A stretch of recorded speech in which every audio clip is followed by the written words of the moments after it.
जय झूलेलाल। साईं ॾिसो था न प्रभुअ जी लीला। उहा लीला न, लीला इहा ॾिसो न कि बारिश थी पए, किथे त बर्फ़ थी किरे। छा मौसम थी वियो आहे साईं। वायरल फ्लू बि हलियो आहे ऐं ॿियो पूरी दुनिया में कोरोना वायरस फैलिजी वियो आहे साईं। होश उॾामी विया आहिनि माण्हुनि जा। पूरी बाज़ारियूं बंदि था कराइनि, किथे मॉल बंदि था कराइनि, सिनेमा घर बंदि आहे। साईं मां पंहिंजे देश जे प्रधानमंत्रीअ खे ऐं हिन सरकार खे वाधायूं ॾियण थो चाहियां। 130 करोड़नि जो पूरी दुनिया में ॿियो नंबर पॉपुलेशन में देश आहे असांजो, एॾो वॾो देश। ॿियनि मुल्कनि जी अपेक्षा असांजे देश में वरी बि बचाव अथव। इन करे असांजे देश जे प्रधानमंत्री खे वाधायूं आहिनि। असां सुठा नागरिक आहियूं साईं, असांखे बि प्रिकॉशन्स वठणो खपे, सावधानी बरतणी खपे ऐं अवेयरनेस अचणी खपे त हीअ बीमारी जीअं वधे न। जेको चवनि था भीड़ में असां न वञूं त इहा सुठी ॻाल्हि आहे। कुझु ॾींहं अगरि बंदि रहंदो, बीमारी रोकथाम थी वेंदी त असांजे देश मां छा पूरी दुनिया मां धीरे धीरे इहा बीमारी ख़तमु थी वेंदी। साईं चिंता करण जी ज़रूरत न आहे, चिंता चिता समान आहे। इहो न सोचो त असांजो त्योहार थो अचे असां कीअं मल्हाईंदासीं।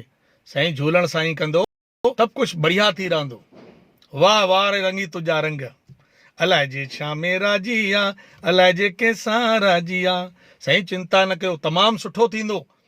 अवल ख़ैर सभिनी माण्हुनि जी सुरक्षा, सभिनी माण्हुनि जो स्वास्थ्य, सभु कोई हिन बीमारीअ खां बचे, कोई मुसीबत में न। उन जे लाइ झूलण साईंअ सां पलव पायो। हर को पंहिंजे घर में झूलण साईंअ खे यादि करे ऐं पलव पाए।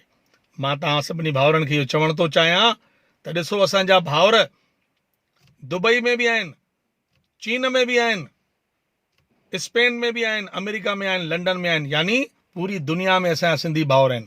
त असां पंहिंजे सिंधी भाउरनि जे लाइ ऐं ॿियनि भाउरनि जे लाइ बि पूरी दुनिया जे माण्हुनि जे लाइ मिली करे घर में प्रार्थना कयूं ऐं हिकिड़ो मंत्र बि झूलण साईंअ खे त असां यादि कंदा ई आहियूं, कंदासीं। हिकिड़ो मंत्र बि ज़रूरु जाप कजो, सभिनी जे सुठे स्वास्थ्य जी कामना कजो।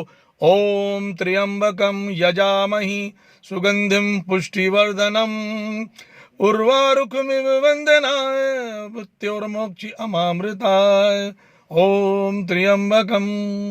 साईं इहो महामृत्युंजय जाप जेको आहे न, माण्हूअ खे मौत खां बि बचाए सघंदो आहे ऐं बीमारियुनि सां त बचाईंदो ई बचाईंदो आहे।